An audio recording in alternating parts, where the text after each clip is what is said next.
अब अधिशोषण का टॉपिक खत्म होना चाह रहा है, थोड़ा सा और बचा हुआ है, वो हम लोग आज देख लेते हैं। और अब है अधिशोषण के अनुप्रयोग, यानी आपके जीवन में अधिशोषण का कहाँ कहाँ प्रयोग हो रहा है या केमिस्ट्री में कहाँ कहाँ होता है, उस पर हम लोग अभी क्या करेंगे, चर्चा करेंगे, चर्च करेंगे। तो अधिशोषण का अनुप्रयोग है ना, ऐसा ये खास टॉपिक नहीं है, लेकिन आपके पसंद, ये पसंद का टॉपिक है, पसंदीदा टॉपिक है, क्योंकि इसमें थोड़ी सी भी मैथमेटिकल प्रोसेस अब है भी नहीं, लास्ट तक भी नहीं है। एप्लीकेशन ऑफ एडजॉर्प्शन, वही कल था जो देखने का था, एडजॉर्प्शन है ना, एप्लीकेशन ऑफ क्या, एडजॉर्प्शन, ध्यान देने हैं।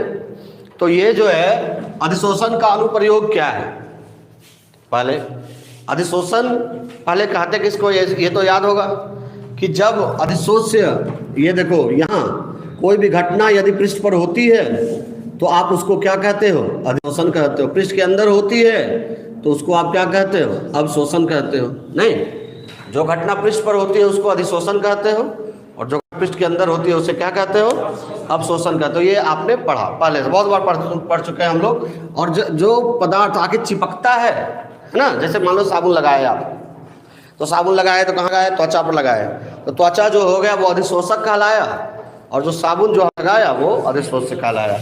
इस प्रक्रिया को हम लोग जनरली क्या कहते हैं, अधिशोषण कहते हैं। तो अधिशोषण के अनुप्रयोग क्या है आपके जीवन में, अधिशोषण या आपके जीवन नहीं, आप आसपास अधिशोषण क्या देखते हो ये देख लो।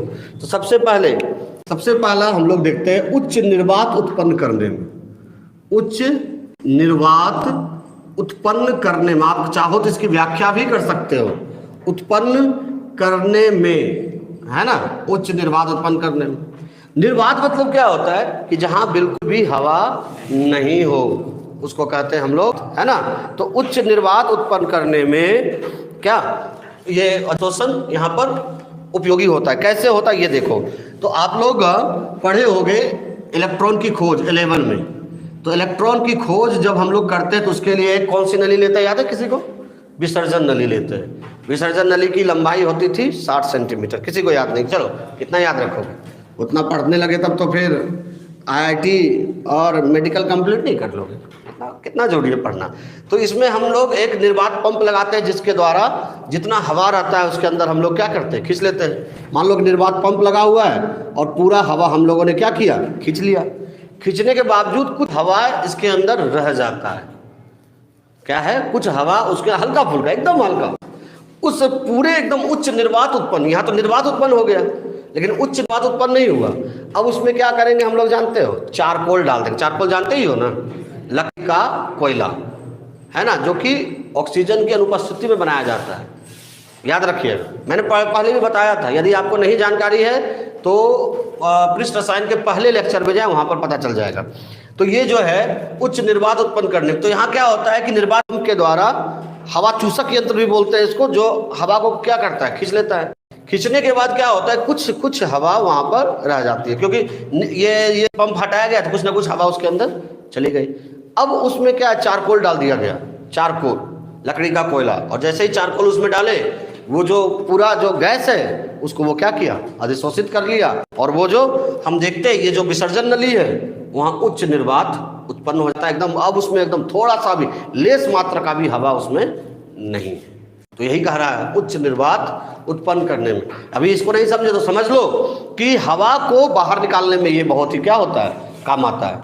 कहीं कहीं क्या होता है कि निर्वात उत्पन्न करना पड़ता है, उच्च निर्वात, एक निर्वात उत्पन्न करना हुआ, एक उच्च निर्वात। उच्च निर्वात का मतलब हो गया कि हवा एकदम बिल्कुल भी आप क्या करो कि एकदम बाहर निकाल लो। दीवार में क्यों चिपकता है, दीवार में चिपकता है, वहां जो है वो निर्वात उत्पन्न कर लेता है, इसलिए चिपक जाता है। बहुत सारे फिल्म में देखे होंगे कि दो गो ऐसे ले लिया, ऐसे ऐसे करके चला जाता है ऊपर, वो निर्वात का ही कमाल है ना। वो जैसे ही ये रखता है तो हवा वहां से क्या होती है, यहाँ से निकल जाती है। तो उच्च निर्वात उत्पन्न करने में यदि कोई काम आता है तो वो है चारकोल। बात समझे, चलो। तो पहला हो गया क्या, उच्च निर्वात उत्पन्न करने में। दूसरा हम लोग चलते हैं आर्द्रता। आर्द्रता समझते हो, आर्द्रता है ना, नमी। आर्द्रता को क्या कहते हैं हम, नमी। तो आर्द्रता के नियंत्रण में बस कुछ नहीं करना है, मैं ऐसे ही लिख दूंगा ये आप चाहो तो लंबा भी लिख सकते हो, कुछ निर्वात उत्पन्न करने में कैसे हुआ ये भी लिख सकते हो, लेकिन कोई जरूरी नहीं उतना लिखना। तो आर्द्रता के नियंत्रण में, आर्द्रता मतलब होता है नमी, है ना। आप देखे हो जूता ये सब में एक छोटा ऐसा इतना सा एक पुड़िया होता है, देखे हो कभी? मैंने पहले भी बताया था ये पुड़िया क्या होता है।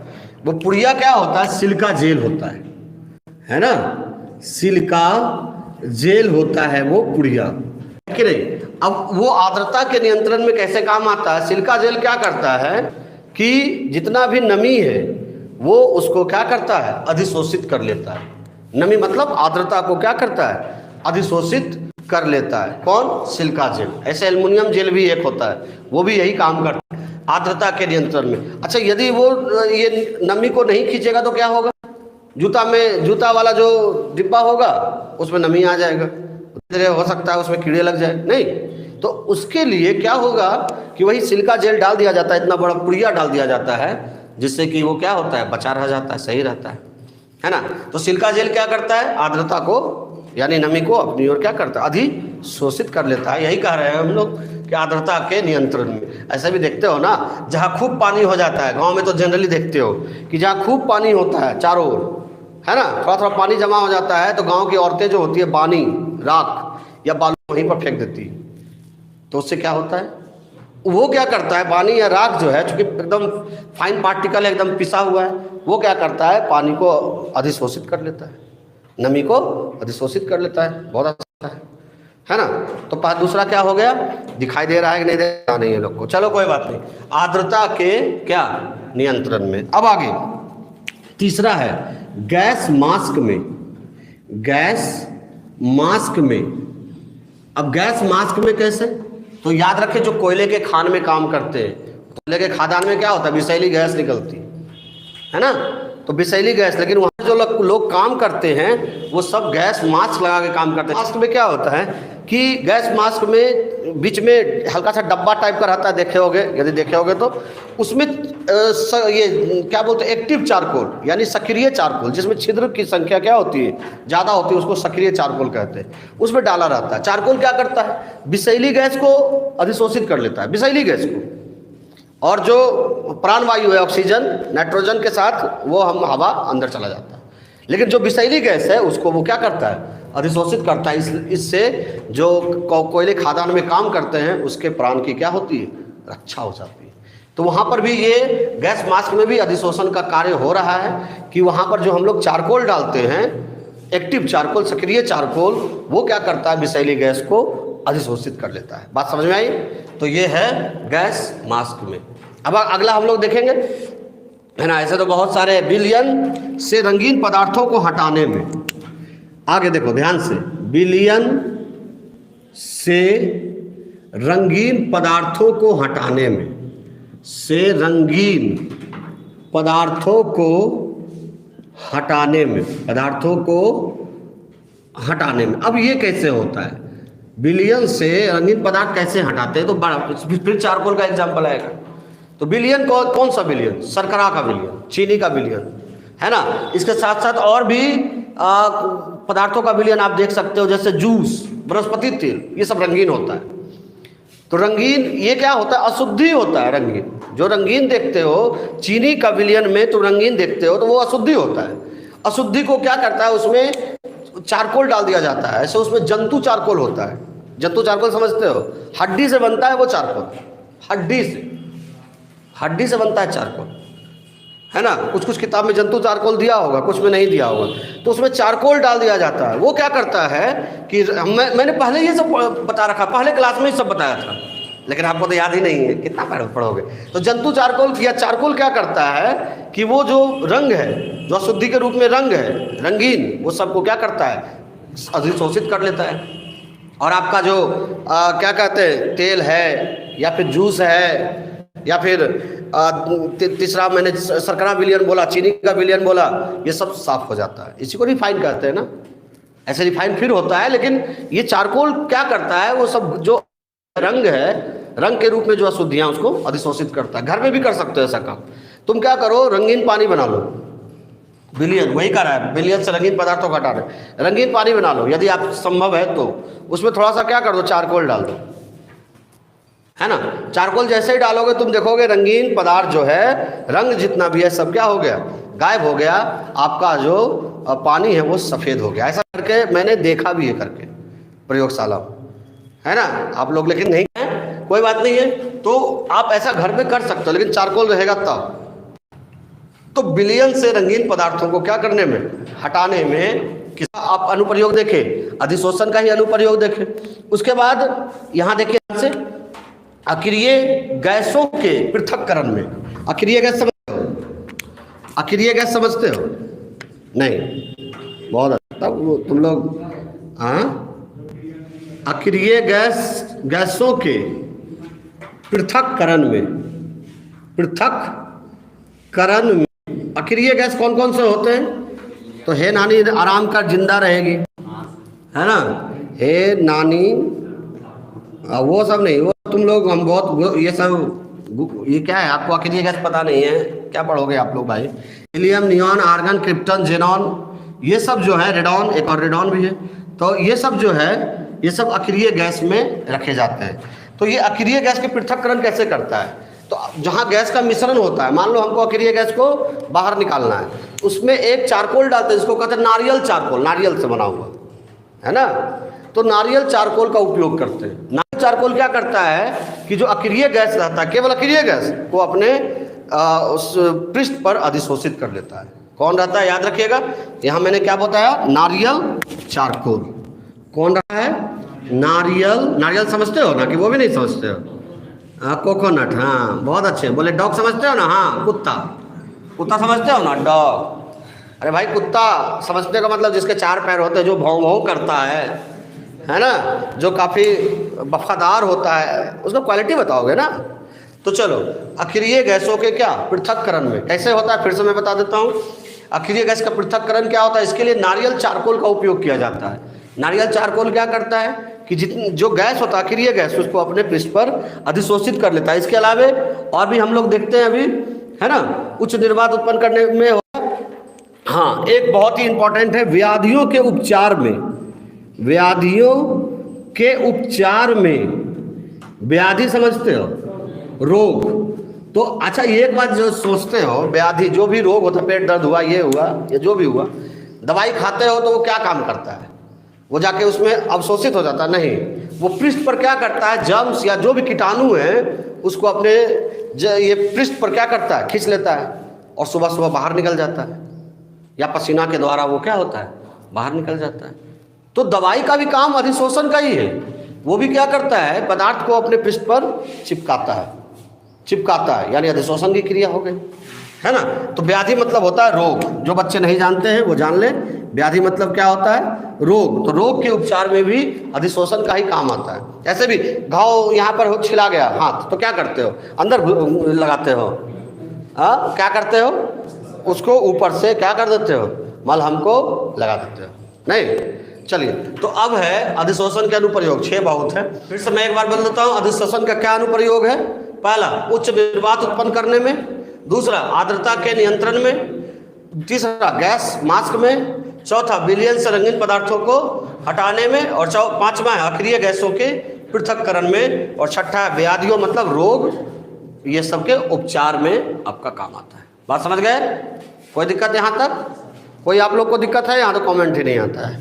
चलो, तो कोई दिक्कत नहीं है। तो अधिशोषण का अनुप्रयोग आप लोग इसको स्क्रीनशॉट ले लो। लंबा लिखना चाहते हो तो मैंने जो बोला है उसको लिख लो, और क्या, कॉपी कर लीजिए, स्क्रीनशॉट लीजिए फटाक से। हो गया? चलिए, अब ये तो हो गया होगा आपका कंप्लीट। अब एक पार्ट जो है, यानी अधिशोषण का जो पार्ट है, भाग है, वो क्या हो गया है, समाप्त हो गया, वो समाप्त हो गया। अब दूसरे पार्ट पर हम लोग चलते हैं, वो है उत्प्रेरक, यानी कि कैटलिस्ट। यानी यहाँ पर उत्प्रेरक के जगह हम लोग लिख देते, बेहतर होगा। उत्प्रेरण यानी कैटालिसिस, कैटालाइसिस या लिसिस जो बोलते हो, उत्प्रेरण है कि नहीं। अब हम लोग अगला टॉपिक जो पढ़ेंगे वो पढ़ेंगे उत्प्रेरण। बहुत आसान है, बहुत इजी सा टॉपिक है, इस सब में कोई खास प्रॉब्लम की जरूरत नहीं। तो उत्प्रेरण क्या होता है पहले जान लेते हैं।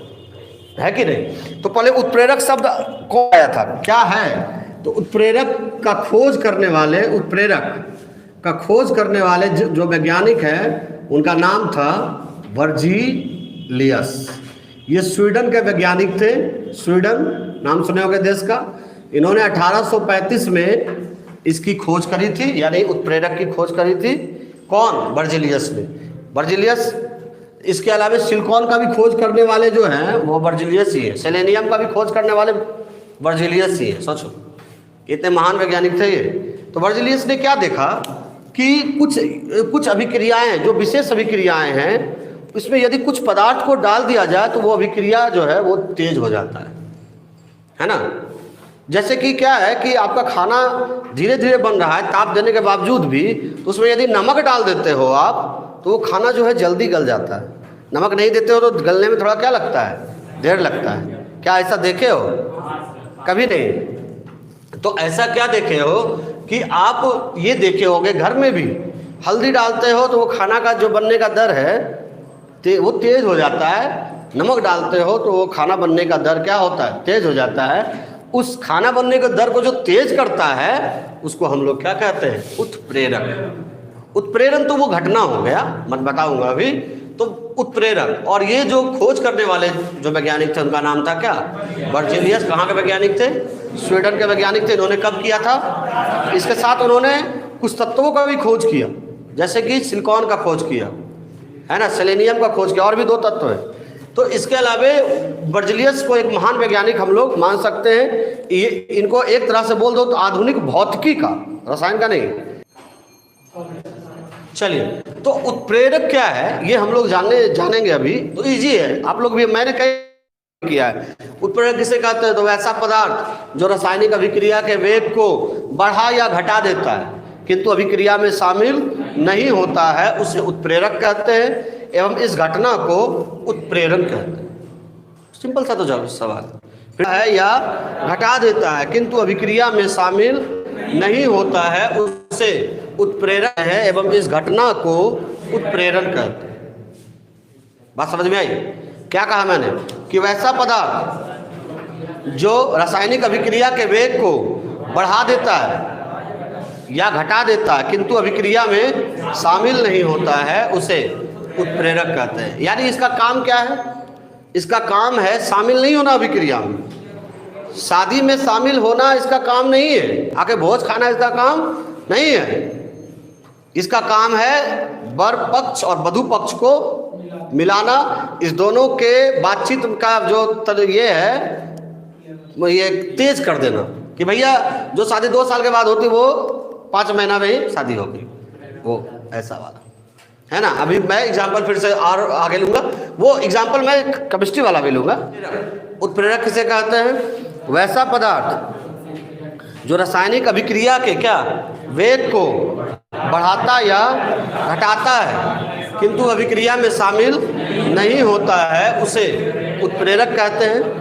और इस घटना को उत्प्रेरण कहते हैं। सिंपल सी तो बात है। फिर से एक बार सुने कि वैसा पदार्थ जो रासायनिक अभिक्रिया के वेग को बढ़ाता या घटाता है किंतु अभिक्रिया में शामिल नहीं होता है, उसे उत्प्रेरक कहते हैं। एवं इस घटना को उत्प्रेरण कहते हैं। कितना आसान है ना। अब मैं दिखाता हूं सबसे पहले क्या किया गया था। पोटासियम क्लोरेट, नाम तो बिल्कुल नहीं सुने होंगे।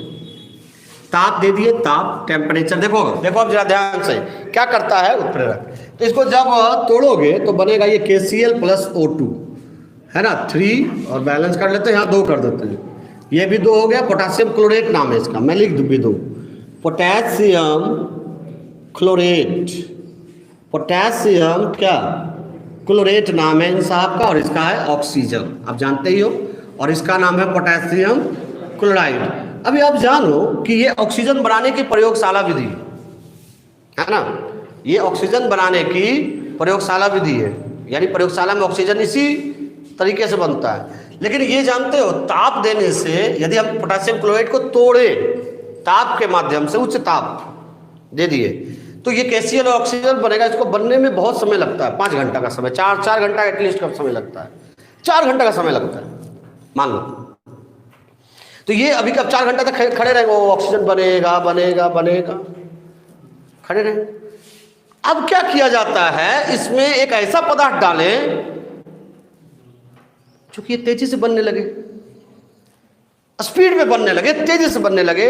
वो पदार्थ है MnO2 मैग्नीज डाइऑक्साइड। जैसे ही मैग्नीज डाइऑक्साइड डाले, जो ये 4 घंटा का समय लग रहा था, वो 15 मिनट में ये क्या हो गया, बन के तैयार हो गया। 15 घंटा लिख दिए, सॉरी, 15 क्या मिनट में ये बनकर तैयार हो गया, है ना।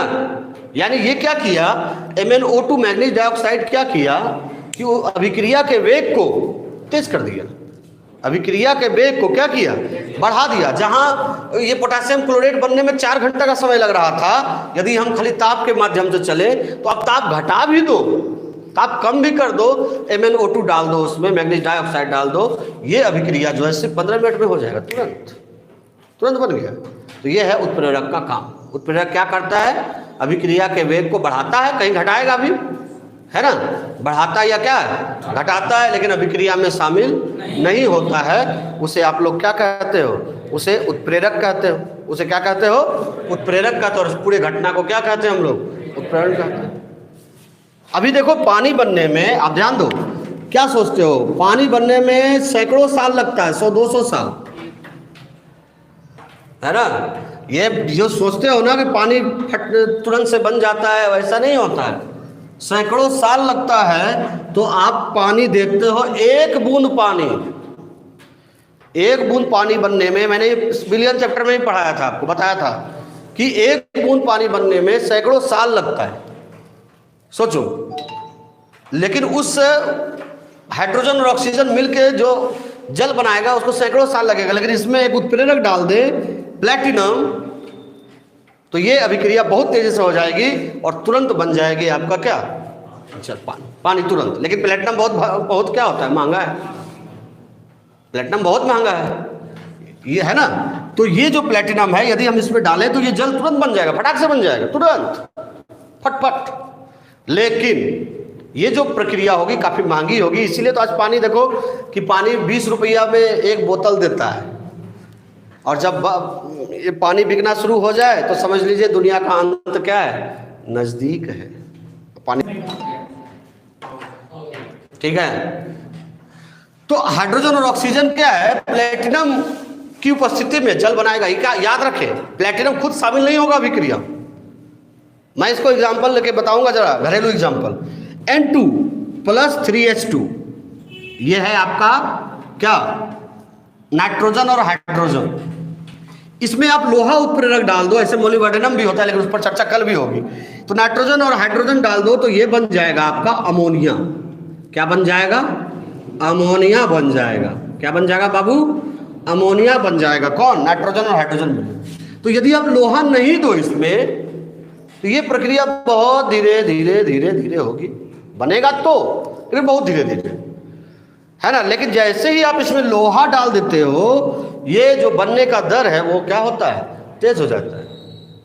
और ये जो है, ये जो देख रहे हो, इसको क्या कहते हो आप, उत्प्रेरक। क्या कहते हो, उत्प्रेरक। इसको क्या कहते हो, उत्प्रेरक। इसको क्या कहते हो, उत्प्रेरक, है ना। वर्धक विष भी आगे है, लेकिन अभी आगे पढ़ेंगे। उत्प्रेरक। और भी एग्जाम्पल ले लेंगे, काफी हो गया। अरे तुमको एग्जाम में एक ही एग्जाम्पल लिखना है, 4-5 एग्जाम्पल नहीं लिखना है, एक एग्जाम्पल बहुत। वो तो मैं जानबूझकर बता देता हूँ कि अरे 4 है, भूल भी गए, एक तो याद रहेगा ना। अभी ये जो है, ये इसके साथ एक और एग्जाम्पल हम देख सकते हैं कि इसमें जो देख रहे हो, MnO2 क्या है, उत्प्रेरक है। Pt क्या है, उत्प्रेरक है। लोहा क्या है, उत्प्रेरक है। और याद रखें Pt, नोट करके, इसको कहते हैं एडम उत्प्रेरक। ऐसे हो गया। तो ये देखो N2 + 3H2 लोहा उत्प्रेरक की उपस्थिति में क्या कर दिया, अमोनिया का निर्माण कर दिया। तो अभी और भी एग्जाम्पल ले सकते हैं, जैसे कि अभी बच्चे लिखे सर SO2 और O2, ये क्या होगा। तो इसमें आप हो गया। तो ये जो SO2 और O2 दोनों मिलकर क्या बन गया, SO3 जो बना। ये भी जो, ये कौन सा उत्प्रेरक काम किया, नाइट्रिक ऑक्साइड। और ये जो है आपका क्या है, उत्प्रेरक, है ना। तो उत्प्रेरक क्या कर रहा है, देख रहे हो आप कि अभिक्रिया के वेग को बढ़ाता है या क्या करता है, घटाता है। किंतु अभिक्रिया में शामिल। तो उत्प्रेरक किसे कहते हैं, बोलो जल्दी बोलिए, आप लोग लिख सकते हैं।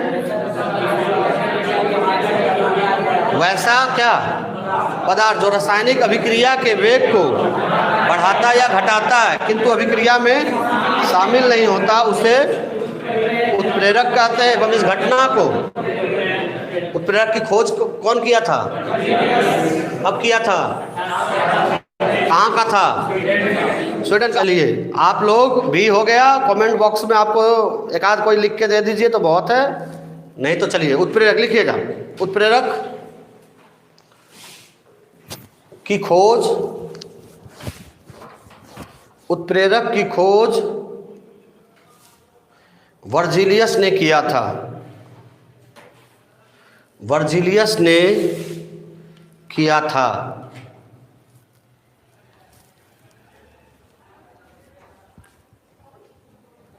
हो गया, लिखिए उत्प्रेरक, ये उत्प्रेरण लिख के डैश दीजिएगा, उत्प्रेरण लिख के डैश दे दीजिएगा।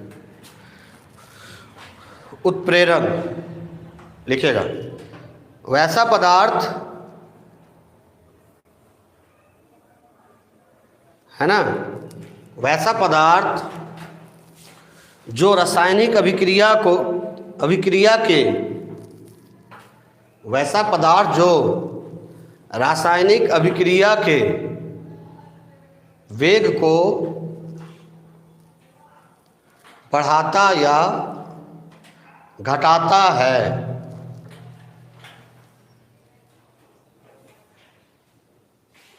किंतु अभिक्रिया में, किंतु अभिक्रिया में शामिल नहीं होता है, उसे उत्प्रेरक कहते हैं। उसे उत्प्रेरक कहते हैं। एवं इस घटना को, एवं इस घटना को उत्प्रेरण कहते हैं। एवं इस घटना को उत्प्रेरण कहते हैं। कॉपी कर लीजिए एवरीथिंग, या स्क्रीनशॉट ले लीजिए फटाक से, जल्दी से ले लीजिए स्क्रीनशॉट। तो चलिए अब हम लोग आगे बढ़े, ध्यान दीजिएगा बस।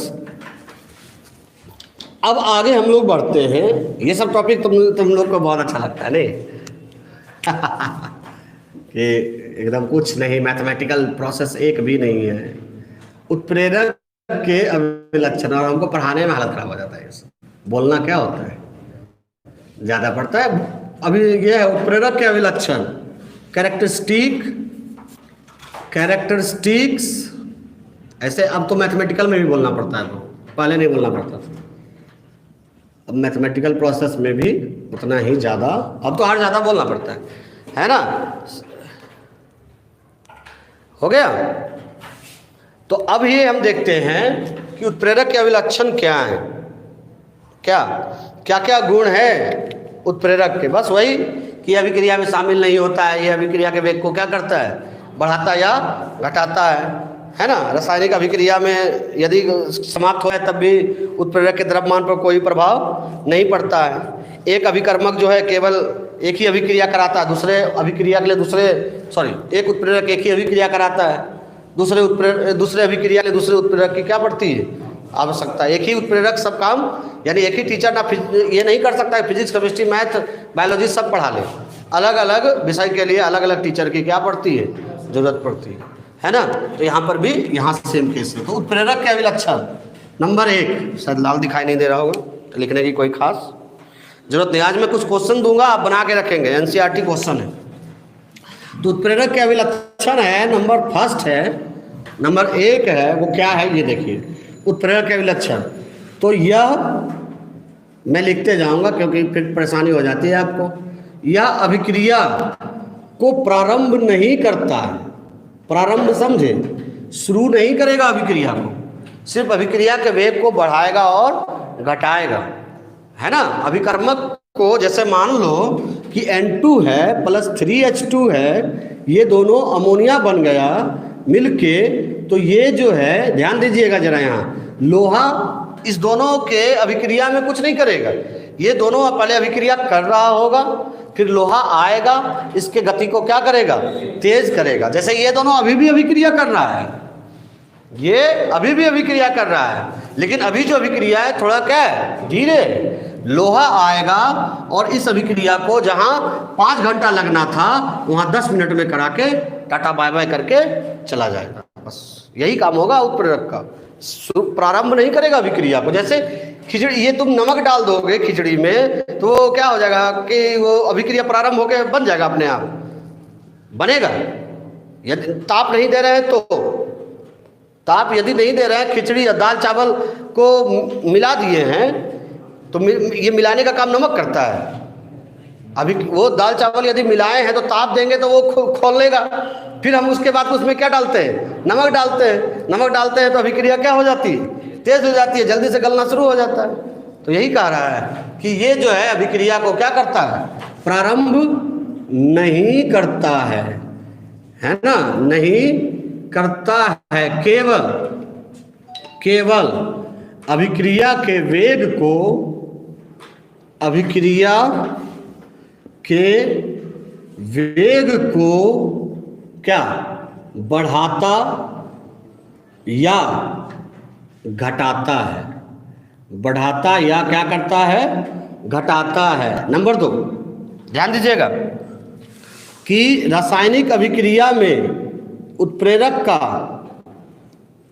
रासायनिक अभिक्रिया में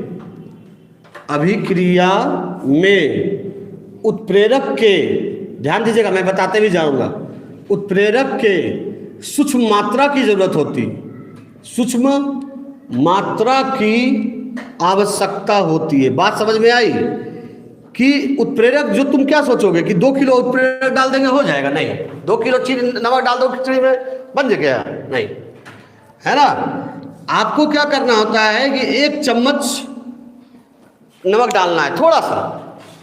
यहां पर भी सेम केस है कि उत्प्रेरक जो है उसको कम मात्रा में डालना है, कम मात्रा में डालना है, बहुत मात्रा में नहीं डालना है, एकदम कम मात्रा में उत्प्रेरक इसमें डालते हैं। तो रासायनिक अभिक्रिया में उत्प्रेरक की सूक्ष्म मात्रा की, बहुत कम मात्रा की आवश्यकता होती है, एकदम कम। 1 मिलीग्राम, सोचो 1 मिलीग्राम कम है ना, 2 मिलीग्राम 3 मिलीग्राम की आवश्यकता होती है। यही कह रहा है कि रासायनिक अभिक्रिया में, है ना, उत्प्रेरक की सूक्ष्म मात्रा की क्या होती है, आवश्यकता है, बहुत कम।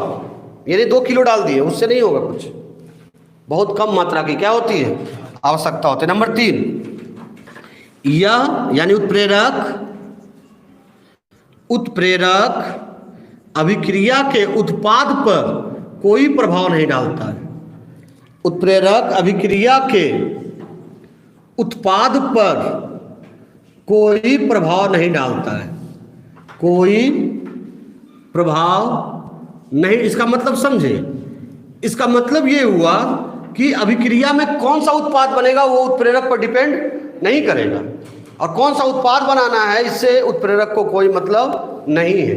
वो केवल एक ही काम करेगा, अभिक्रिया को बढ़ाएगा और अभिक्रिया को घटाएगा। बस से तुम स्कूल जाओ, चाहे रेलवे स्टेशन जाओ, चाहे सिनेमा हॉल जाओ, बस को इससे मतलब है बस को मतलब है कि वो तुम सिनेमा हॉल जा रहे हो, कि विद्यालय जा रहे हो, कि कहीं और जा रहे हो, उससे कोई मतलब नहीं है। बस को क्या मतलब है कि आपका जाने का जो वेग था उसको उसने क्या कर दिया, तेज कर दिया, कम। तो ये जो स्कूल से, यानी घर से जो स्कूल गए हम लोग, तो स्कूल गए कि सिनेमा हॉल गए कि स्टेशन गए कि कहाँ गए, उससे बस को मतलब है, बस को मतलब है कि हम तुमको विद्यालय ले जाएंगे, नहीं भाई तुमको विद्यालय ले जाएंगे, नहीं, ऐसा नहीं।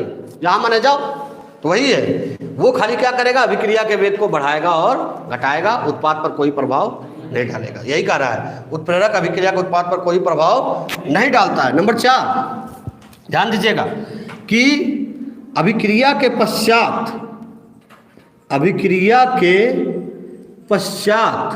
मतलब समझते हो, बाद, अभिक्रिया के पश्चात उत्प्रेरक के मात्रा में कोई प्रभाव नहीं पड़ता है। उत्प्रेरक के मात्रा पर, मात्रा समझते हो, द्रव्यमान यहाँ बात कर रहे हैं, द्रव्यमान पर या इस संगठन पर भी, पर कोई प्रभाव कोई क्या प्रभाव नहीं पड़ता है। बात समझ में आई कि इसका मतलब क्या हुआ कि यदि हम 2 ग्राम उत्प्रेरक डाले हैं तो 2 ग्राम ही उत्प्रेरक उत्पाद बनने के बाद भी कितना रहेगा, 2 ग्राम रहेगा, उससे न कम होगा ना उससे ज्यादा होगा। बात समझ में आ रही है ना। यदि बस हमको घर से स्कूल तक ले जा रही है तो बस का एक पहिया गायब नहीं हो जाएगा। बात समझ में आई, बस का एक पहिया गायब नहीं हो जाएगा। जो जैसे पहले बस था अब भी बस वैसे ही है, खाली हमको उठा के घर से विद्यालय पर छोड़ दी और उसके गति को क्या कर दिया, तेज कर दिया। फिर समझे कि मैं इसको एग्जाम्पल के तौर पर दिखाऊं, N2 है और 3H2 है, ये क्या हो गया 2NH3 लोहा है। तो हमने यदि 2 मिलीग्राम लोहा लिया है तो जब अभिक्रिया हो जाएगा तो यहाँ पर जो उत्प्रेरक रहेगा वो 2 मिलीग्राम ही रहेगा, ना कम ना ज़्यादा। याद रहेगा ना, ना कम ना ज़्यादा। यही कह रहा है कि अभिक्रिया के पश्चात उत्प्रेरक के मात्रा पर कोई प्रभाव नहीं पड़ता है। बात समझ में आ गई। तो फिर से सुने उत्प्रेरक का विलक्षण क्या है। पहला है कि यह अभिक्रिया को प्रारंभ नहीं करता है, शुरू करने का काम ये नहीं किया। पहले तुम लोग झगड़ा कर लो, मान लो 2 लड़का झगड़ा कर रहा है तो कर लो, करवाने का काम उत्प्रेरक का काम नहीं है। जब कर लोगे तब तुम्हारे गति को वो तेज कर देगा। कहेगा देखो तुमको ये गाली दिया था पहले, फिर ये उसको बोलेगा देखो तुमको बोला था तरसों, फिर दोनों का गति को क्या कर देगा, तेज कर देगा। या बोलेगा नहीं दोनों क्यों लड़ रहे हो, दोनों क्यों लड़ रहे हो, है ना, आदमी हो, लड़े ये क्या है, जानवरों की तरह क्यों लड़ रहे हो। तो दोनों काम कर सकता है, या तो बढ़ा देगा या तो घटा देगा। हाँ, शामिल नहीं होगा। ये नहीं कि तुम्हारे घर जाके चाय पीने लगेगा या उस लड़के के घर जो दूसरा लड़ने वाला लड़का उसके घर चाय पीने, वो काम वो नहीं करेगा। या ऐसा भी नहीं होगा कि तुम लड़ाई छुड़वाने में क्या हो गया, या छुड़वाने या और ज़्यादा करवाने में उसका कोई क्या है कि उसका वजन कम हो गया, ऐसा भी कुछ नहीं है ना। तो वही कह रहा है कि यह अभिक्रिया को प्रारंभ नहीं करता, लड़ाई को शुरू नहीं करेगा। हाँ, जब लड़ाई होने लगे तो या तो उसको बढ़ा देगा या तो उसको घटा देगा। दूसरा, रासायनिक अभिक्रिया में उत्प्रेरक की सूक्ष्म मात्रा की जरूरत होती है। तो इसको थोड़े उसको 10 किस्सा कहना पड़ेगा। जो लड़ाई लगवाने वाला 10 किस्सा कहना पड़ेगा, एक भी किस्सा कहा लड़का क्या कर देगा, और ज़्यादा हो जाएगा, है ना। बोलेगा जानते हो कल तो तुम्हारे बारे में ये बोल रहा था, बस लड़ना और शुरू हो जाएगा। तो सूक्ष्म मात्रा की जरूरत होगी, है ना, खाली इशारा की जरूरत होगी, वही बहुत है। तीसरा, उत्प्रेरक अभिक्रिया के उत्पाद पर कोई प्रभाव नहीं डालता है। अब वो क्या करेगा, मारेगा, या ये तो वो नहीं बोलेगा कि तुम मार दो जाके, अब मारेगा कि क्या करेगा, उससे उत्प्रेरक को यानी उस आदमी को कोई मतलब नहीं रहेगा, है ना। चौथा, अभिक्रिया के पश्चात उत्प्रेरक के मात्रा पर कोई प्रभाव नहीं पड़ेगा। अब जो आदमी लड़ाई को बढ़ा दिया है उसका क्या हुआ, उसका केस भी हुआ तो उस पर हुआ नहीं हुआ, ना उसका कुछ बढ़ा ना कुछ उसका घटा, खाली एंजॉय हुआ न रे। बहुत आदमी बोलता है लड़ाई देखने में बड़ा मजा आता है। हम कहे WWF देख लो, WWE होता है, देखो लड़ाई क्या। तो ये जो है ये सिर्फ क्या करता है कि द्रव्यमान पर कोई प्रभाव नहीं डालता है, बस यही है। फिर से बताते हैं, ये अब एग्जाम्पल लेके नहीं, खाली 2 बार बोल देते हैं, है ना। यह अभिक्रिया को प्रारंभ नहीं करता है, केवल अभिक्रिया के वेग को बढ़ाता या घटाता है। दूसरा, यह रासायनिक अभिक्रिया में उत्प्रेरक की सूक्ष्म मात्रा की क्या होती है, एकदम सूक्ष्म मात्रा, मतलब समझते एकदम कम, 1 मिलीग्राम का भी एकदम कम, है ना। उत्प्रेरक अभिक्रिया के उत्पाद पर कोई प्रभाव नहीं डालता है। और अंत में अभिक्रिया के पश्चात उत्प्रेरक के मात्रा पर कोई प्रभाव नहीं पड़ता। ये आप लोग स्क्रीनशॉट ले लीजिए और मैं आपको कुछ प्रश्न दे रहा हूँ, उसका उत्तर आपको करके दिखाने हैं नेक्स्ट डे।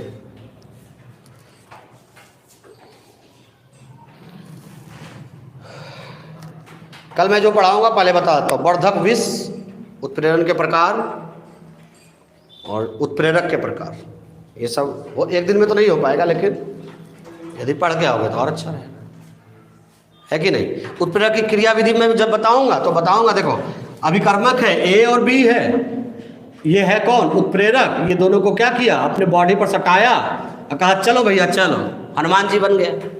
हनुमान जी बना के चलिए, राम इधर लक्ष्मण, उठा के कहाँ फेंक दिए दोनों को, लंका, और दोनों में क्या हो गया, बंधन बन गया। ये क्रिया विधि में आगे पढ़ाऊंगा। 3 नंबर में एक आता है क्वेश्चन, देखिएगा। अभी कुछ क्वेश्चंस लिखिए जो आपको क्या करने हैं, होमवर्क में बनाना है। लिखिएगा, रसो अवशोषण के 2 अभिलक्षण लिखिए। अधिशोषण खत्म हो गया है, अब हम लोग उत्प्रेरक टॉपिक पे आ गए हैं, दूसरा पार्ट। रसो अवशोषण के 2 अभिलक्षण लिखिए।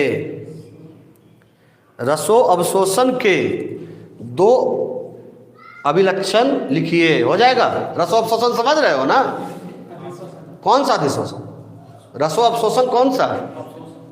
अवशोषण, अरे बकलोल, यही ना बोलते हैं तुम लोग। रासायनिक अधिशोषण को रसो अवशोषण कहते हैं, वहाँ लिख भी दिए होंगे रसो अवशोषण, है ना। रासायनिक अधिशोषण जो है उसी को हम लोग क्या कहते हैं, रसो अवशोषण। दूसरा प्रश्न लिखो, सब बना के दिखाना है। ताप बढ़ने पर भौतिक अधिशोषण क्यों घटता है? ताप बढ़ने पर भौतिक अधिशोषण क्यों घटता है ना? ताप बढ़ने पर भौतिक अधिशोषण क्यों घटता है? हो गया। तीसरा, अपने क्रिस्टलीय रूपों की तुलना में, ये सब क्वेश्चन 2-2 नंबर में आता है, बच्चे बना नहीं पाते हैं, ध्यान दीजिएगा। अपने क्रिस्टलीय रूपों की तुलना में चूर्णित पदार्थ, चूर्णित मतलब समझ रहे हो ना, या बताए थे कि कोयला समूचा हो और कोयला को चूर दे, तो दोनों में किसका अधिशोषण ज़्यादा होगा? तो चूरा हुआ का। क्यों होगा अब लिखना है। तो यदि आपको क्यों जानना है तो वीडियो में पीछे जाके देख लीजिएगा क्या क्या बोला है। क्या लिखेगा? अपने क्रिस्टलीय रूपों की तुलना में चूर्णित पदार्थ अधिक प्रभावी अधिशोषक क्यों होते हैं? अधिक प्रभावी अधिशोषक क्यों होते हैं? अधिक प्रभावी अधिशोषक क्यों होते हैं? सिंपल है। चलिए, हो गया। ये तीनों प्रश्न आप बना के मेरे व्हाट्सएप नंबर पर आपको क्या करना है, सेंड करना है। तो मिलते हैं हम लोग कल। तो तब तक के लिए नमस्कार, सुरक्षित रहें, सावधान रहें। जय हिंद, जय भारत।